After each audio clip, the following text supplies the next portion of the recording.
Hello everybody and welcome back to another episode of the KD Adventures.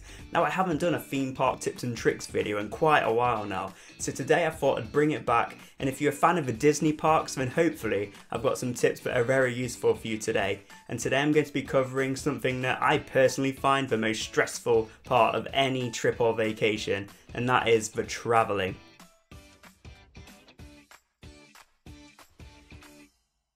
So we all know there's tons of tips and tricks when you're actually at the Disney parks, but what's more important than any of that is actually getting to and from the Disney parks, and in the easiest and cheapest way possible. Today I'm going to be discussing the best ways to get to Disneyland Paris. Now this is mainly aimed at people that are living in the UK, but I will also cover how to get there from pretty much anywhere in the world. Of course, everybody has their own personal preferences on getting places. For example, people might not want to spend hours sitting on a coach, some people may not drive, so today I'm going to cover every available option you can take if you want to visit Disneyland Paris. Before we get started, if you do enjoy watching this video, make sure to hit that like button, and if you're feeling extra cheeky and you're new to the channel, make sure to hit that subscribe button and ring that notification bell so you don't miss a single thing, because we make plenty of theme park and Disney related videos here at the KD Adventures which you don't want to miss.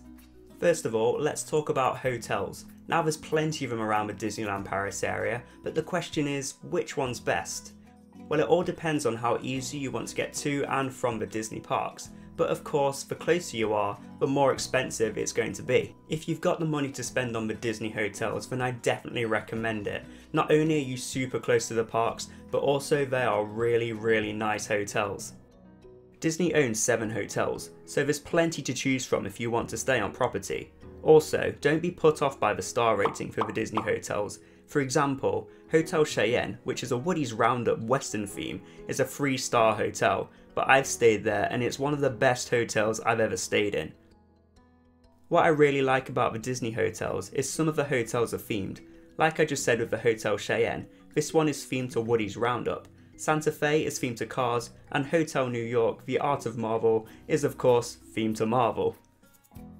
All these hotels are on Disney property, which means it will take just minutes to walk to the parks, or you can catch a super short coach journey if you don't fancy walking. But as I said, these are Disney hotels, so they will just be a little bit more expensive than others. Alternatively, there are a bunch of non-Disney hotels nearby, which will save you a lot of money. The only downside is they're not on the doorstep to the parks. Having said that, there are plenty of transport options to get you to and from the park, even if you're not staying on Disney property. So now that we've discussed the hotels, let's talk about actually how to get to Disneyland Paris. And let's start off by talking about how to get there by car. Driving may be the cheapest way to get to Disneyland Paris, however it may possibly be the longest way, depending on where you live in the UK. To get there by car, you have to drive down to Folkestone, where you can catch a Eurotunnel to Calais. When you arrive in Calais, it will then be a 3-hour drive to Disneyland Paris. If you drive, this is a great option because it will probably be the cheapest way to get there. The prices do vary, but it can cost as little as £30 to £40 each way for the Eurotunnel, and also I've seen some deals recently where you can travel through the Eurotunnel for free. With the petrol costs, and if there is a charge for the Eurotunnel, of course it's not incredibly cheap, but it is a lot more cheaper than some of the other options that are available, which we'll be talking about later on in the video. Along with this, you're also in the comfort of your own car, which is much more enjoyable than public transport. If you fancy driving down to Disneyland, another option that is available is the P&O ferry. These depart from Dover, and the ferry journey is only approximately 90 minutes. However, on board you have shops and restaurants, so it's probably a little bit more enjoyable than the Eurotunnel. The ferry also takes you to Calais, and once you're there, it's just a 3-hour drive to Disneyland Paris. If and when I drive, this will probably be the option that I do take, mainly because it's a more enjoyable experience than going through the Eurotunnel with those shops and restaurants. Also, it tends to be a little bit cheaper, and an added bonus is that you can take your pets on board too. Having said that, the Eurotunnel is a bit more quicker than taking the ferry, so it all depends on how quickly you want to get to Disneyland Paris. If you think driving is the best option for you, then head over to the Disneyland Paris website and it will give you all the information that you need to get to the resort. So driving is a great way to get to Disneyland Paris, but what about if you don't drive? Well, first of all, let's talk about probably the cheapest way to get to Disneyland Paris. But along with that, this is the option that's going to take you the longest, and I'm talking about taking a coach. Although it can take a fairly long time to get there by coach, it is a pretty stress-free way to get there. For one, you don't have to drive.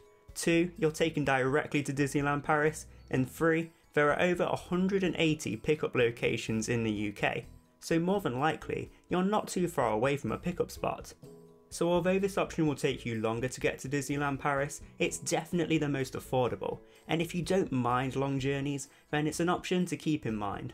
So next up we have the Eurostar, and because I don't currently drive, this is the option that I normally take when heading to Disneyland Paris. The Eurostar is probably the quickest and most convenient way of getting to Disneyland Paris in my opinion. The Eurostar departs from London St Pancras and takes you directly to Disneyland, and I mean literally outside the entrance. If you're staying on property, you can also check in on the Eurostar, which means once you get off the train, you can head straight into the parks without going to your hotel first. The travel time for the Eurostar is approximately 2 hours and 45 minutes. However, once you're off the Eurostar, you don't have to think about travelling because you're already there.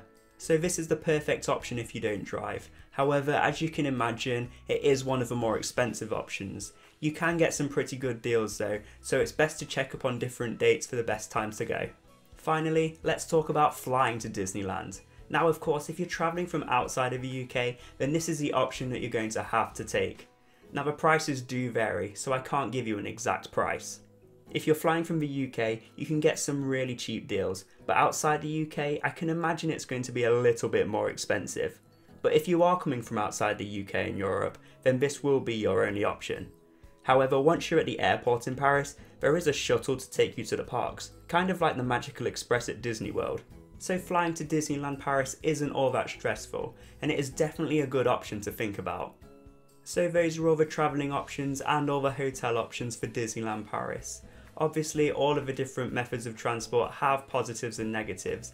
Some are easier to get to than others, and some are cheaper to get to than others. When I drive, I'm probably going to go for the ferry option, but that is just my personal opinion. The Eurostar is a brilliant way of getting there, and I would definitely recommend it. Having said that, the Eurostar is a little bit more expensive than some of the other options that were available, so it's all down to what you prefer and how much money you have to spend on your trip.